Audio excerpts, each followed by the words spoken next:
Hi there. Welcome to Meet the Press Now. I'm Ryan Nobles on a chaotic day here in Washington after a White House memo announced an abrupt freeze on federal grants, creating panic and confusion in state houses, nonprofits, some welfare programs and universities, while also sparking concerns that the president was violating the law.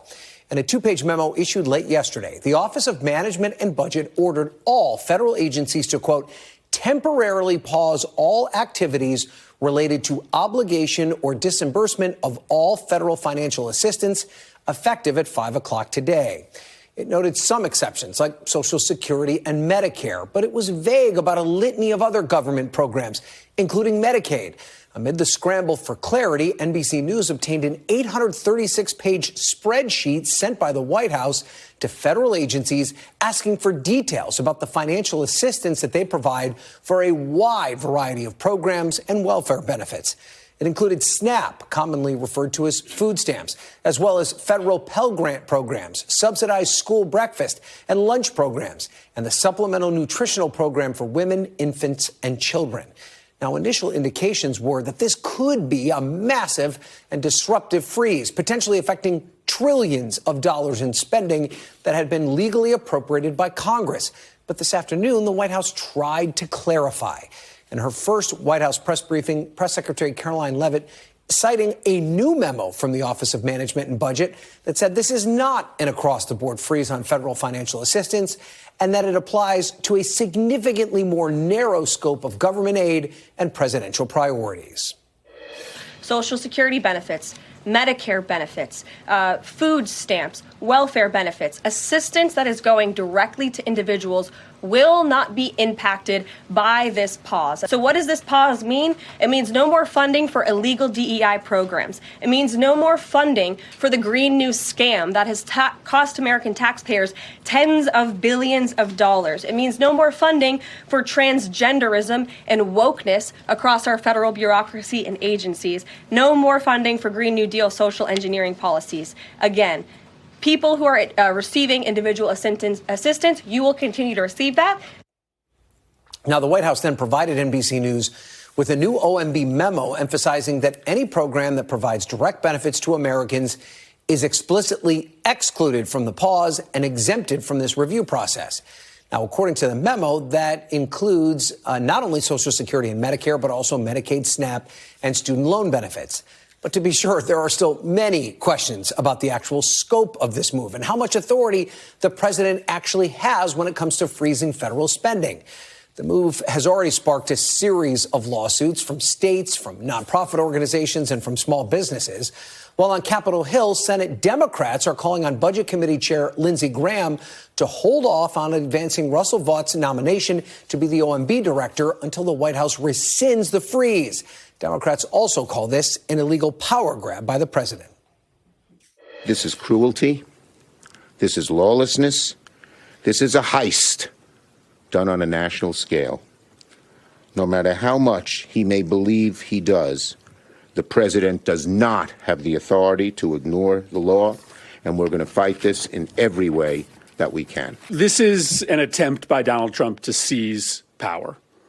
It sounds like a provocative thing to say, but how else do you describe what we have watched happen over the last week? As much as Trump desires it, the president is not a king. As much as Trump desires it, a law is not a suggestion. Senate Republicans, though, echoed the White House's tone, emphasizing what they say is a need to review where federal dollars are going. Do you really honestly believe that President Trump is going to take away the free lunches of kids? There's no way. There's no possibility in everything. At the end of the day, though, he's got to freeze everything in order to get his arms around it. Just give him a little time. He's not halting, he's reviewing it, and in a certain amount of time, he's going to release it again. That's what he ran on. He ran on looking at everything he possibly could to evaluate where the money's going, is it going to the right place, and he's right on target. Well, I think it's a review time. My understanding of the order is to review it. I think the Biden administration, not in addition to burrowing people in the administrative state, also was rushing money out the door. So my guess is they're trying to make sure that it's compliant with the laws that Congress did pass. And I think he's going to do a short-term, I guess through February 10th, he's going to do a short-term run through the programs to make sure we're not wasting money and they're following the law. Let's now bring in Robert Tsai, who's the professor of constitutional law at Boston University. He's going to clear all of this up for us. Professor, as we know, constitutionally, Congress holds the power of the purse. So legally, what authority does the president have here to freeze federal funds? Well, President Trump's going to immediately run into two sources of legal difficulty. The first is actually federal law. There's a law called the Impoundment Control Act of 1974, which specifies a sort of protocol by which a president could refuse to expend certain monies that had been appropriated, but they have to give reasons and they have to give Congress an opportunity to decide whether that will be okay. From what we can tell, that has not been complied with. The second thing is what you've mentioned is the constitutional difficulties that a sweeping order like this will run into. The Constitution gives Congress the power of the purse as well as the power to make law. And you've got the problem here, which is that the president's order is so broad, his theory apparently is so broad, that it could potentially be usurping Congress's not only the power of the purse, but also that he could be violating his own constitutional obligation to take care that the laws be faithfully executed. So I expect those will be the gist of the legal arguments that will be made. Is it only a court that could stop him from implementing a policy like this? I think the quickest answer would be a TRO from a court. We've seen that happen in the past, so there are legal precedents in place. When President Nixon refused to disperse monies that had been appropriated to help clean up pollution in sewers, local sewers and waterways, they got a court order, and that was endorsed by the Supreme Court of the United States.